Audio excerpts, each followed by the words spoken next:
মুখোমুখি অবস্থান থেকে শেষ পর্যন্ত মারামারিতে জড়িয়ে পড়ল ছাত্রদল ও শিবির।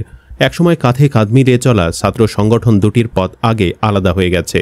তবু আদর্শিক রাজনীতিতে কাছাকাছি ছিল তারা, কিন্তু ডাকসু নির্বাচনের পর তাদের সম্পর্কের আরও অবনতি ঘটেছে। শিবিরের কাছে ডাকসুতে হার হজম করার আগেই জাকসুতেও একই পরিণতি হতে যাচ্ছে ছাত্রদলের। এ নিয়ে দুই দলের মধ্যে চাপা এক ধরনের উত্তেজনা চলছিল। খুব সম্ভবত তারই প্রতিফলন দেখা গেল বরিশালে। মারামারি লেগে গেল তাদের মধ্যে। আধিপত্য বিস্তারকে কেন্দ্র করে বরিশালের মোলাদিতে ছাত্র শিবির ও ছাত্র দলের মধ্যে মারামারির এই ঘটনা ঘটেছে। এই ঘটনায় প্রায় 25 জন আহত হয়েছেন। আহতদের বরিশাল শেরেবাংলা মেডিকেল কলেজ হাসপাতালে ভর্তি করা হয়েছে। আহত শিবির কর্মীরা জানান, আগামী 23 সেপ্টেম্বর কলেজে শিবিরের উদ্যোগে আয়োজিত হতে যাওয়া অনুষ্ঠানের প্রস্তুতি সভা চলছিল। এ সময়ে জামায়াত শিবির রাজাকার এই মুহূর্তে বাংলা ছাড় স্লোগান দিয়ে উপজেলা ছাত্র দলের আহ্বায়কের নেতৃত্বে হামলা চালায়। এ প্রসঙ্গে বরিশাল জেলা শিবিরের সভাপতি সায়েদ আহমেদ জানান, আগামী 23 তারিখ অনার্স প্রথম বর্ষের শিক্ষার্থীদের নিয়ে আমাদের একটি ক্যারিয়ার গাইডলাইন অনুষ্ঠান আছে। সেই অনুষ্ঠান সফল করতে জেলা ও উপজেলা শিবিরের দায়িত্বশীলরা মোলাদি কলেজে যায়। তখন ছাত্রদলের উপজেলা ও কলেজ শাখার নেতারা অতর্কিত হামলা চালিয়ে 15 থেকে 20 জনের মতো শিবিরের নেতাদের আহত করে। এর মধ্যে 6 জনের অবস্থা গুরুতর হওয়ায় তাদের মোলাদি উপজেলা স্বাস্থ্য কমপ্লেক্স থেকে বরিশাল শেরেবাংলা মেডিকেল কলেজ হাসপাতালে রেফার করা হয়।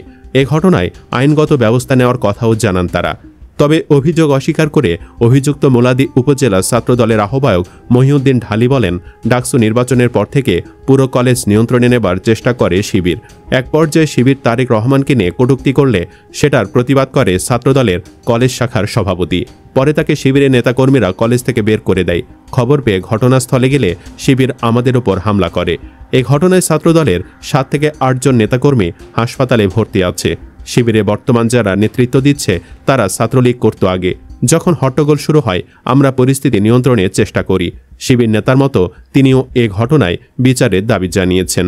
তবে আসল ঘটনা বেরিয়ে আসে মোলাদি থানার ভারপ্রাপ্ত কর্মকর্তা মোহাম্মদ শফিকুল ইসলামের কাছ থেকে। তিনি বলেন, গতকাল কলেজে একাদশ শ্রেণীর পরীক্ষার ফলাফল প্রকাশ অনুষ্ঠানে ছাত্রদলের কয়েক নেতা মঞ্চে থাকায় ছাত্র শিবিরের পক্ষ থেকে ক্ষোভ প্রকাশ করে। এই ঘটনার জের ধরে আজ সংঘর্ষ বাধে। তবে খবর পেয়ে পুলিশ উপস্থিত হলে উভয় পক্ষকে নিবৃত্ত করায় বড় ধরনের দুর্ঘটনা থেকে রেহাই মেলে।